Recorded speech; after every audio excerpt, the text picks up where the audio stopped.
Coming up next, 95% of your success or failure depends on this one thing. I'll tell you what it is. And then we're going to dive into what the internet's saying about thank you notes. Should you do them? No? And of course, we take your calls, and it starts right now.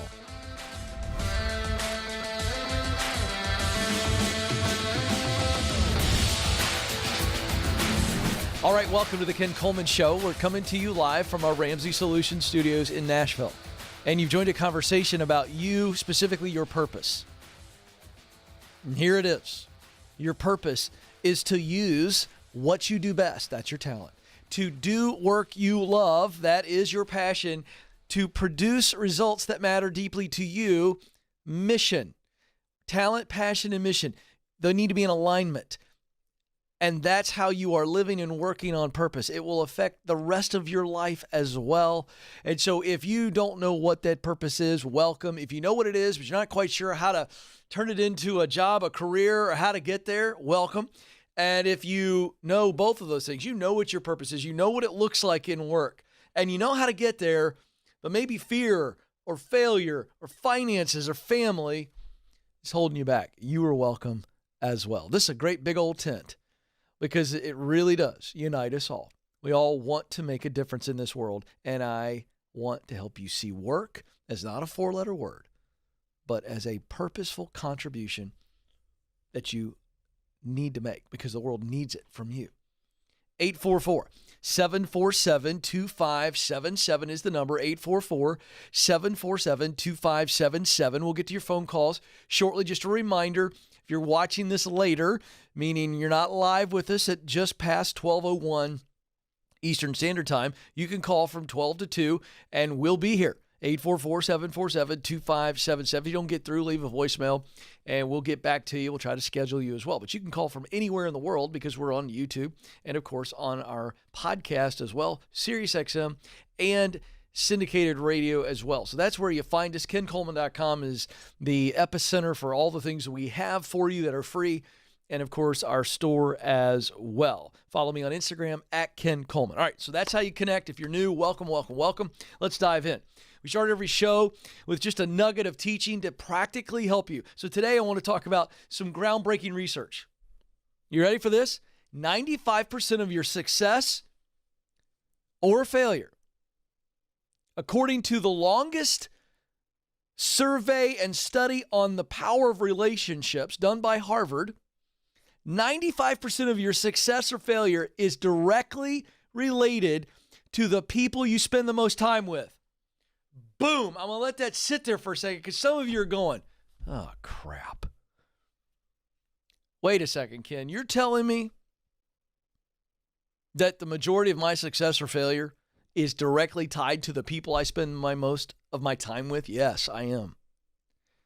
So that's good news and bad news. Okay?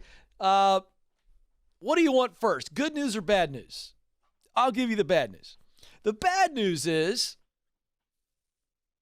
you're spending time with the wrong people. If you're not where you want to be, if you're experiencing a great season of failure in relationships, failure in your life, frustration in your life, being stuck, I'm going to tell you that if you're honest with yourself and you take inventory of the people you are spending the most time with, if you're stuck, I'll guarantee you're spending time with people that are negative and fearful.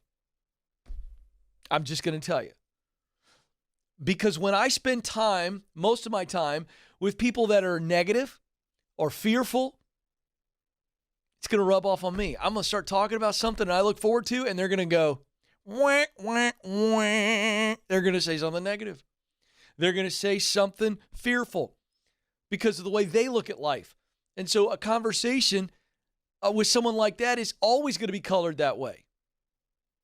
And if I'm spending time with the majority of people that are that way, guess what? I'm going to be fearful and negative. Now, let's flip that. Here's the good news. You can make these changes in your life. You may have to fire some friends. Oh, Ken, that's a little extreme. Is it? Is it?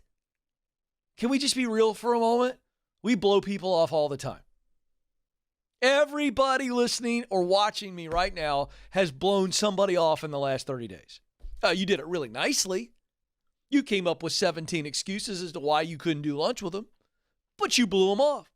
You decided that something else was more important than doing lunch with that person or having coffee with that person. So let's get over ourselves. I am not in any way, shape, or form saying be a big jerk and call up the negative friends and family members and go, you're fired. But you need to fire them. You need to find positive people. You need to find purposeful people. And you need to hang around them. It's that simple. And I don't need to teach on this any more than that. The study bears it out. I've looked at it. It's absolutely right. Your success and your failure, a majority of it is tied to the people you're around, because it is their voice and it is their actions that have a profound influence on what you think and feel and what you do. This is not up for vote. This is not something that you can dispute. And you need to take inventory today. And you find areas, gaps in your life, not just professional and purpose that we talk about here on the Ken Coleman Show, but let me just throw it around, your health, your spiritual life, your relationships. If there's gaps from where you are to where you want to be, I'm telling you, you need to take wholesale inventory of the people you spend the most time with. If you're spending time with guys that treat their wives like crap, you're going to treat your wife like crap. All right, we get the point. And for the cynics that are still out there that are parents, let me just throw one more little fastball right underneath your chin. How many of you parents, when you take your kids to the high school football game, because high school football, by the way, in the Southeast is a religion, and you know what I'm talking about. You go to the games, and where are all the kids, Joe? They're under the bleachers. How many of you tell your kids, hey, listen, would you please find all the losers that are drinking and smoking and all that stuff under the bleachers? Would you hang out with them? How many parents that are listening to me or watching me would say that? You wouldn't say that. So if it's good for your kids, if you want your kids to hang around the right people, why aren't you hanging around the right people? All right. I'm just going to leave that right there because I think that has done its job. But it's mind-blowing to me that when you hear data like this, people won't go, this is breakthrough stuff. The positive is I can change who I spend time with. Really freaking easy. And I'm going to do it. And just watch how opportunities present themselves. Your mindset will change. Your emotions are going to be better. I mean, put up some boundaries. Put up some boundaries. You don't have to remove them completely from your life, but I'd put up some boundaries. And I think you're going to see big breakthrough. All right, 844-747-2577 is the phone number. 844-747-2577. Let's go to Devon, who joins us in Minneapolis, Minnesota. Devon, you're on the Ken Coleman Show. Hello. Hi, Devon. Hi. So I'm going to preface this by stating that I'm pretty certain I already know the answer to my question. I think you will just reaffirm my thought process, but I need to hear you walk me through it. Well, that works. I'm all about confirmation, man. Hit me. What's the question? I am a probation officer in Minnesota. I truly love the agency I work for, and more importantly, the community I serve. However, I'm at a fork in the road. My coworkers are all about the same age as me, and there likely will be no movement within the next 7 to 10 years. In my field, your job is your caseload. Mm-hmm. So this is why I'm feeling stuck and at this point not challenged. I'm at a point where I know there is no way for me to acquire a different caseload, additional responsibilities unless I leave. But also additionally, if I did leave, then I likely would be faced with both a pay cut and also a benefits package less comprehensive than what I get now. With all that being said, the rationale for leaving is professional growth and long-term development. So as much as I don't want to leave, I feel it's what's best for me long-term. So, then unrelated to that, I have an offer on the table, but it would be less money in all likelihood. How much less money? $7,000 to $10,000 annually. Could you absorb it initially for 6 months, a year? Could you absorb that cut by making changes in your life? Oh, certainly. All right, so it wouldn't make you super tight, barely keep on our nose above water. Nope. Okay, well, that's good. I'm just curious. I want to push back just a smidge because I'm just not knowledgeable enough. You've mentioned twice, it's likely I would take a pay cut. It's likely, you've mentioned that. That's not certainty. And so I'm curious, what does it take for you to be certain? Because you say it's likely I may take a pay cut, but this move is better for me long term. So I'm assuming that you could keep moving up. Eventually, you would get back to where you are and maybe exceed what you're making. Is that true or is that false? That's true. Okay, so for how long would it take you, best guess, knowledge that you've got right now, to get back to where you are or maybe exceed what you're making? I think 5 years would be a good guesstimate there. I'm also in grad school, and I'll be done around that time. So I think that'd be a good time frame. That's going to give you a nice bump because of the grad degree.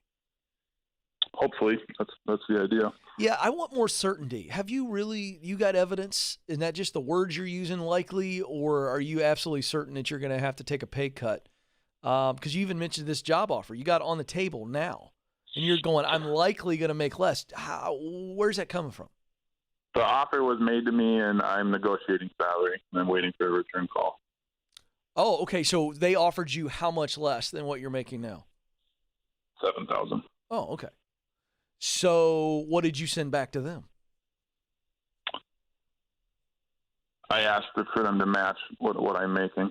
Great. How long ago was that? That was yesterday.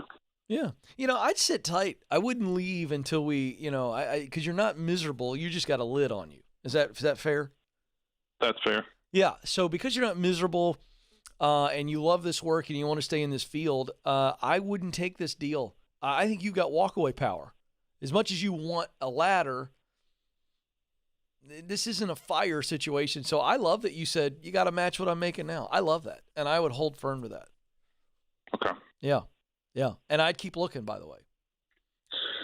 All right. Yeah. And have you done your research on what the range of salary is for somebody of your experience and skill?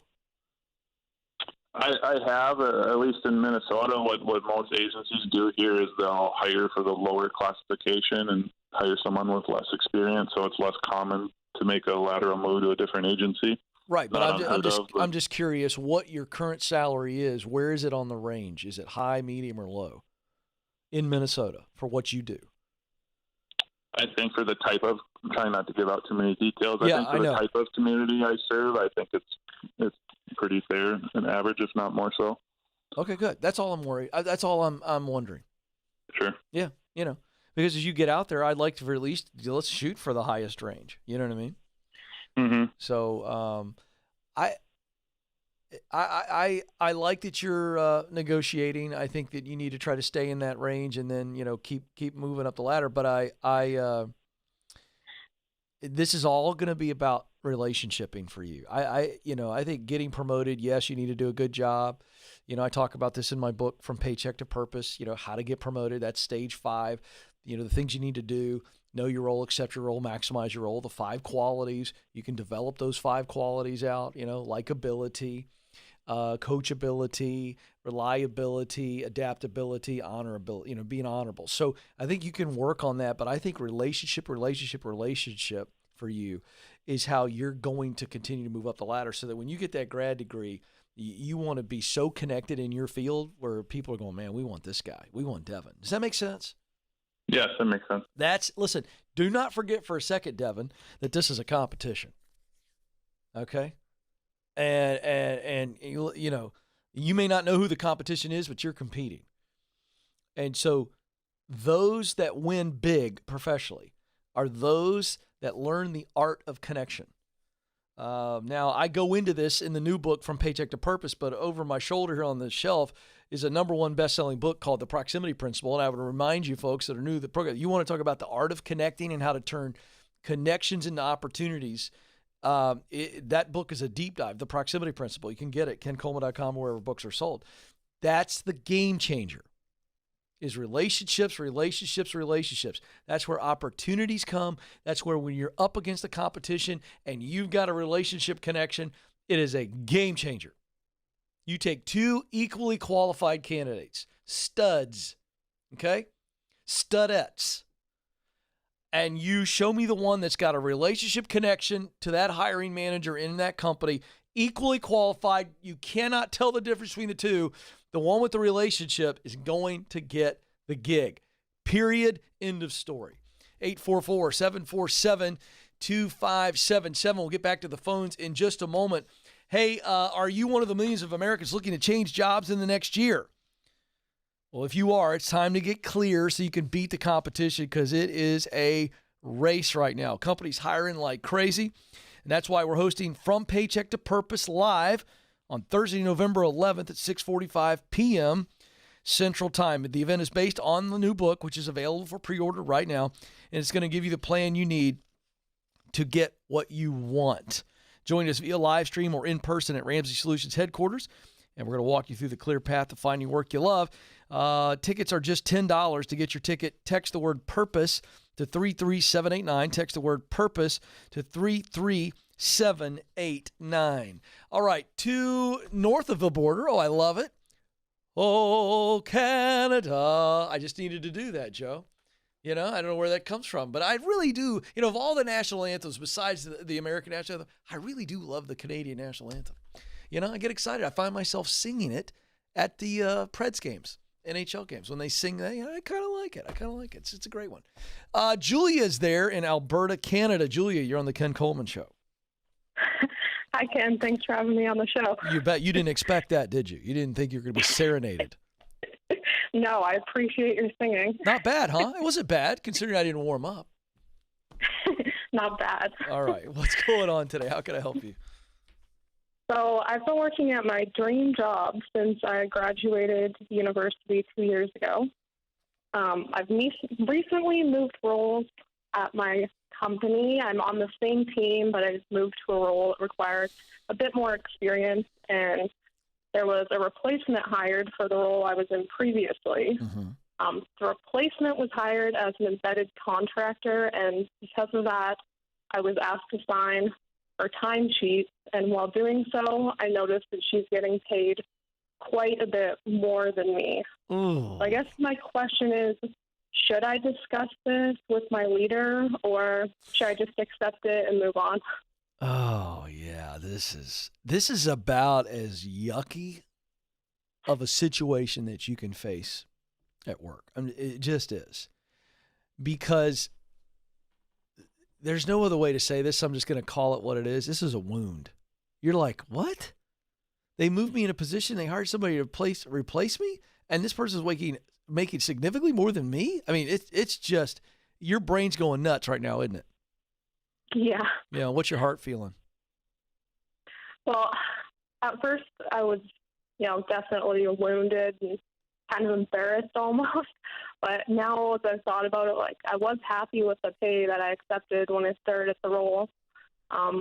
So I don't know if it's really worth bringing up to my leader and possibly him taking it the wrong way, or if I should just pretend I haven't seen it and move on. Well, I first of all, there's no pretending. So let's not try to pretend that we didn't see it, because I want you to actually deal with the rest of the emotions. It feels like you're doing a good job of this. I feel like you're very mature. I feel like you're very high character, and this sucks. But let's go ahead and own it, and let's go ahead and process it fully. I wouldn't bottle this up. I don't like the idea of talking about it to your leader, because I don't think that's something they wanted you to see. That is supposed to be very private and sensitive information. And while you did nothing wrong and how you came about that information, I also want you to understand that it's not personal to you. I've reported on this on the show. I've shared articles where this is happening more and more, and it happened a lot even in 2019 leading up to COVID, when we were at previously we were at the lowest unemployment in the history of this country. We had more jobs available than there were people unemployed. We're now back in that same scenario where we got about 10.9 million jobs available and 8.4 million people unemployed. So when that happens, it's good old fashioned supply demand, which you learned about probably in 7th grade, right? And so companies are trying to get people in. And so as a result, to be more attractive to candidates, they are raising salaries. There's a move across the United States, and I would guess it's happening in Canada, where we're seeing a substantial bump in compensation. So what happens is, at no fault of yours, And really no fault of leaders. They're having to offer higher pay for something that they would have paid less for a couple years ago. And you are, honestly, you're kind of smack in the middle of that example. It doesn't change the fact that it sucks and that it doesn't feel good. But I think what you've got to do is heal, process it. I would not bring it up to your leader. What I would do is focus on my future. And you're in a role right now and you go, where's next for me? And I'm going to focus on my future. And you know what I would do? I would take that knowledge that someone else is making this much and you go, okay, what's realistic for me in the work I want to do? And I'm going to aim for that. And I'm going to turn that into some fuel to drive as much value as possible to make as much money as I can. That's really all that you can do. If you don't do that, it's going to eat you alive. And you will eventually have to leave because it's just every time you see this gal or guy or whatever, whoever it is, it's just a reminder. Does that make sense? Yeah.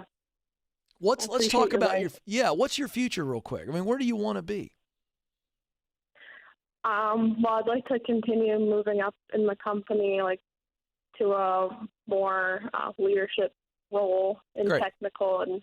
Great. And you're on that path right now, yes? Yeah. Okay, good. So here's the deal. Start focusing on how much money you're going to make when you step into that role. And it's going to be significantly more anyway. Yes? Yeah. Yeah. Yeah. I promise you it's not personal. Okay? Feels that way, but it's not. Because can I tell you something? It could have, honestly, we could have flipped it. You could have come into that role and replaced somebody else and got the same bump. It's just kind of the nature of the world we're in. You know what I mean? It's just, honestly, there's inflation going on in salaries too. That's what this is. And it's a supply-demand issue. So, hey, keep your chin up, Julia. Your future is so bright. This is not personal, so don't let it stay personal, okay? Okay, thanks, Ken. You're It means awesome. a lot to hear you say that. Yeah, absolutely. You got so much value to give. But listen, I get it, and that's not fun. That is absolutely not fun. Hey, some of you out there are going, okay, I want to jump in. I want to change gears. I want to put myself out there. I want to get a bump. I want to get a bigger paycheck and move up the ladder at the same time. But you're going, oh, I don't want to put myself out there. It's a million resumes I got to do. I'm not going to hear anything back. Ugh, it's just gross, right? It's like someone's been married for a long time trying to consider dating again. It's got to be just awful, right? It's just, I couldn't even imagine. You know what I mean? So I get it. There's a lot of negative emotions around this, but here's the deal. You don't have to play the black hole game and hear crickets. If you work with ZipRecruiter, the #1 rated job site in the U.S., you don't have to worry about that. They don't keep you in the dark. Anytime your application gets viewed or given a thumbs up by an employer or your contact info was revealed, they send you a status update. Boy, that feels good. A little dopamine hit. Hey, I got some things happening. Woohoo, I'm waiting. By the way, you're still doing your thing and everything I teach you, but ZipRecruiter is your recruiter and they're working on your behalf. It's easy and it's completely free. Sign up for free today at ZipRecruiter.com/Ken. That's ZipRecruiter.com/Ken. It's absolutely free. Put ZipRecruiter to work for you. Okay, quick break. When we get back, we're going to dive into an age-old practice that some are saying it's a waste of time. Don't move. This is the Ken Coleman Show.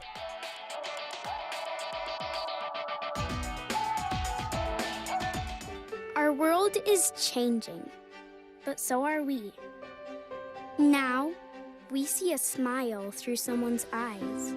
We conquer our struggles and cherish each moment because we're shielded through faith and assured by hope. And greatest of all, we love. The world is different, but so are we.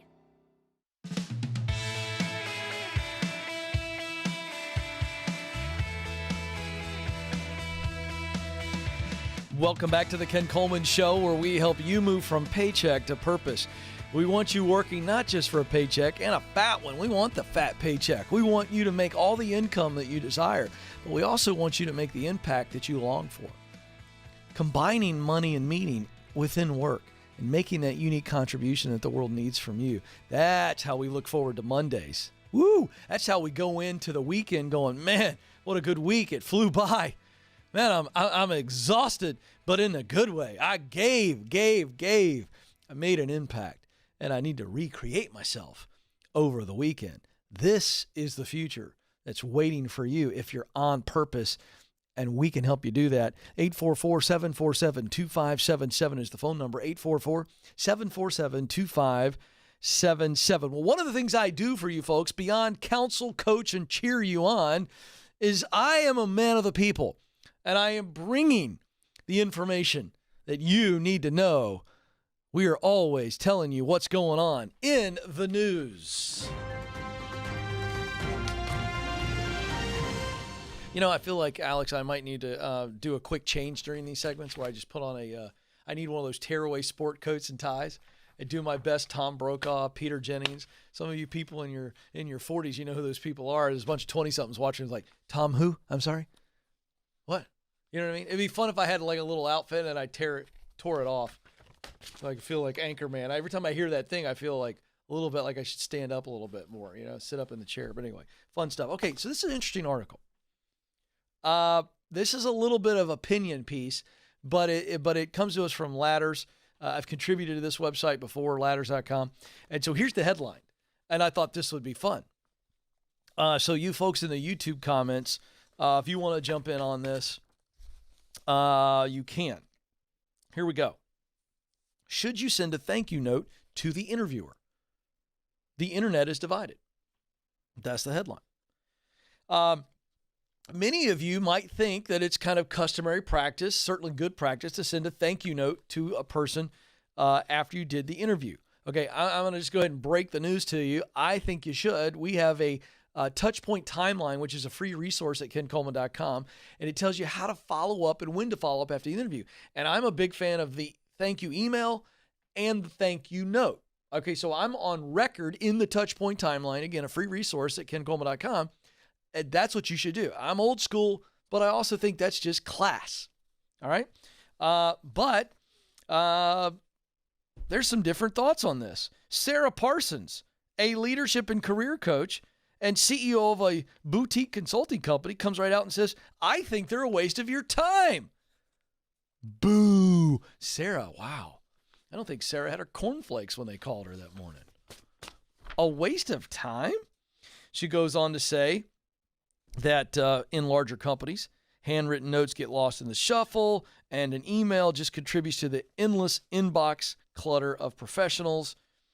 So she says, if and only if you have a follow-up thought to the conversation or helpful article to share, then yes, in an email. The only reason to communicate is if you have additional value to provide. I think she's right that you should communicate if you have additional value. I also talk about the value-add email 3 or 4 days after the thank you note in our Touchpoint Timeline. So Sarah and I are on the same page, except for Sarah, you're a little grumpy. Thank you notes are nice. So the post goes out. This goes out there, and comments were split. And some people are saying, I think it's good. A lot of people are saying a thank you note won't get you the job. You're right. But a thank you note might give you a better impression over somebody who's equally qualified and did as well as you did in the interview. But if you are classier and more likable because of a nice thank you note, it could be the domino that tips it. Got some really cranky people out here. So what do you think? You can put it in the comment section below. I think a thank you note is not a waste of time. It's a good practice. And if it gets lost in the mail, big deal. If they delete your email immediately and don't think anything super great about you, big deal. These things took approximately 1 minute each. A thank you email, and is probably less time than that. But it's a nice touch. We're not writing a small novel. It's a thank you sandwich. Thank you for the opportunity to interview. I really enjoyed it. I'm looking forward to the opportunity. I would love the opportunity to work alongside of you and do this really important work. Thank you again. I said that in about 6 or 7 seconds. It may take you 30 to type it. I just think you do it. I would highly recommend you personalize it, some little nugget maybe from the interview.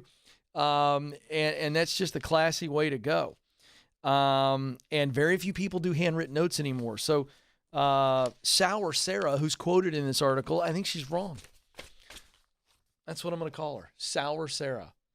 I see nothing negative with a nice touch of a handwritten note. Anybody want to disagree with me in the control room? I'm fine. I won't come at you like Sour Sarah. Okay. Yeah, I think you do it. I think it's a wonderful touch, and very few people do it. So now, one little caution: don't be creepy. Don't do too much. Keep it simple, like I laid it out. And I'm going to pitch the touch point timeline, by the way, because I'm not selling you anything. Free resource, kencoleman.com. Go to our resources page, and it gives you an actual timeline for how you follow up, when and what and everything. It's a great resource, kencoleman.com. All right, let's get back to the phones. 844-747-2577. Oh, I want to, real quick before we get back to the phones, don't forget, I got to remind you, it's hard to do this because I don't want to sell, but you listen to the show because you're intrigued, or you listen to the show because you trust me. And the brand new book, which unpacks, it's my signature book. I'll never write another book that's as important as this book. That's how big of a deal this book is. This is the 7 stages. It's everything I teach. It's how you figure out who you are and become who you're supposed to be. From Paycheck to Purpose, it's available right now for pre-order.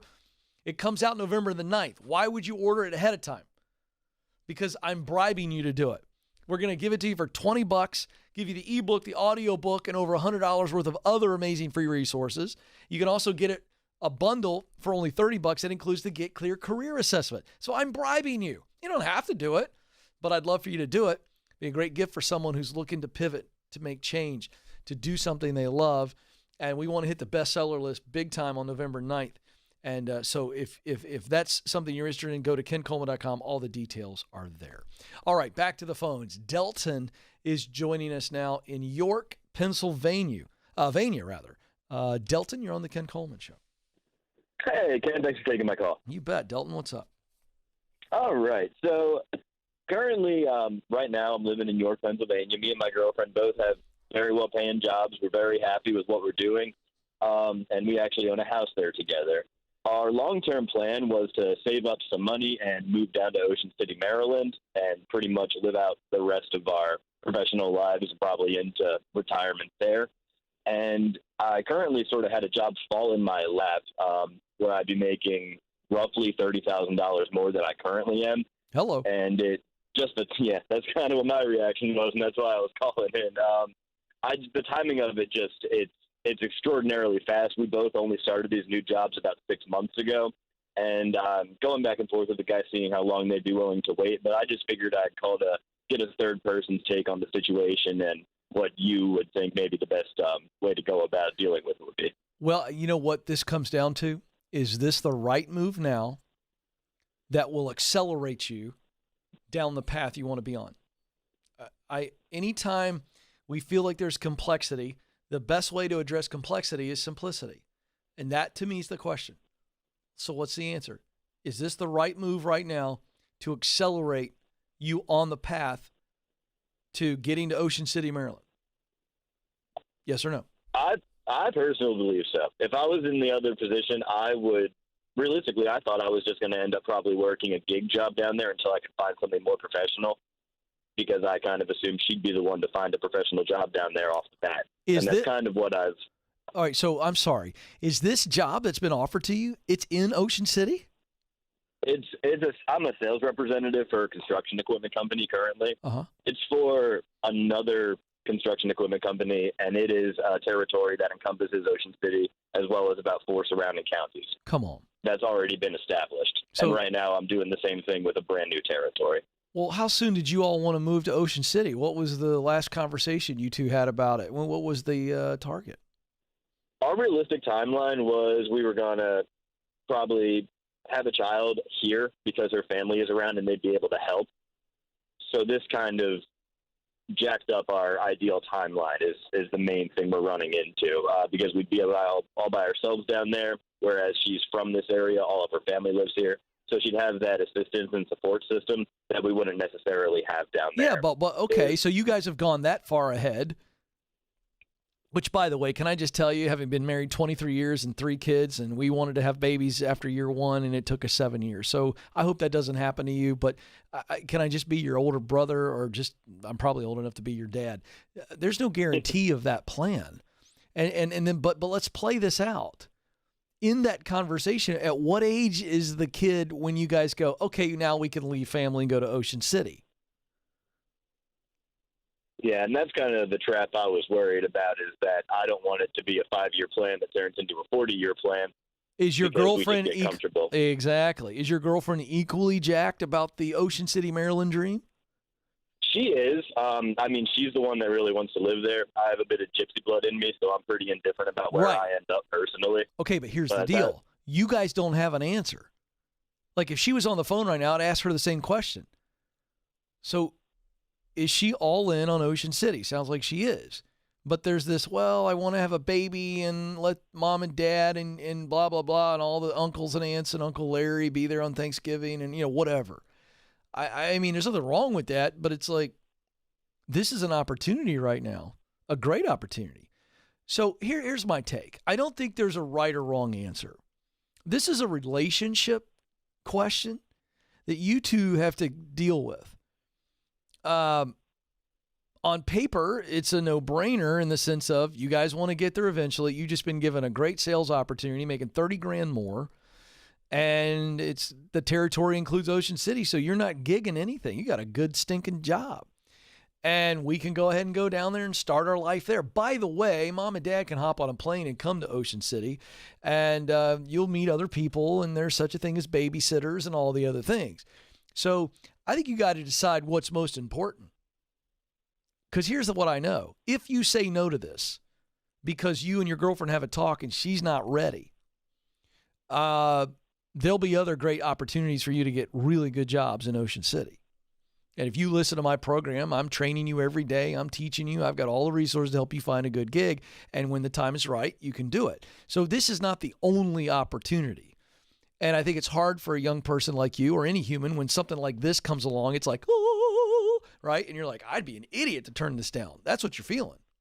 Yeah, I get a bit of tunnel vision when I have job offers thrown in front of me. And by the way, that's normal. You're a normal human being. I think it's a relationship conversation with you and the girlfriend. Have you talked about it already? We have. What did she say? I mean, this is only 2 days old. What'd she say? Basically, she's excited about it, but she expressed all the concerns that I sort of talked with you about today. Just a few of the apprehensions, but I mean, I've tried to sort of explain there's risk in any decision you're going to make, and it's kind of just about which ones to take. Yeah, well, so I would reframe it with her. If you're trying to talk her into this, I'm going to give you some dude 101 stuff here, okay? Don't try to talk her into it, okay? What you need to do is frame it up in the form of questions. What are you most concerned about? And you get her to a point where she realizes it's not risky. There's no risk in this at all. But you telling her that isn't going to make her feel better. She needs to feel safe about this decision. And it sounds to me where she's not feeling emotionally safe, which is, by the way, that's the number one key for women. All right? We dudes are idiots. We kind of just make decisions and deal with it. Women, they are, I believe, the more intelligent part of the species, and they got their emotions involved, and that's a good thing. But they need to feel emotionally safe, whereas we're kind of like, yeah, let's go do it. It's kind of all the dudes in the control room are shaking their head. They know what I'm talking about. Mm-hmm. I think you need to make her feel emotionally safe. And it sounds to me that the thing is, I don't want to either upset my parents if I move away and have a kid, or I'm scared of what life's going to be like without my parents as the hovering grandparents. That's an emotional safety issue. You got to talk her through that and ask her those questions and just let her come to her own conclusions. Now, I want to say one other thing before I let you go. Okay? I don't preach at people on this show. I'm not going to start preaching at people on this show. So this has nothing to do with my faith and my Judeo-Christian values. This to me is just straight up relationship advice. You need to put a ring on that girl's finger. You hear me? I gotcha. Yeah, that was another thing I was saving up for, and this threw a bit of a monkey wrench in it too as well. So. Well, I just think you need to commit. Is she the one or not? She is. Then freaking do it. I don't like playing house. Okay, I'm old school. I got married at 23. I've been married 23 and a half years.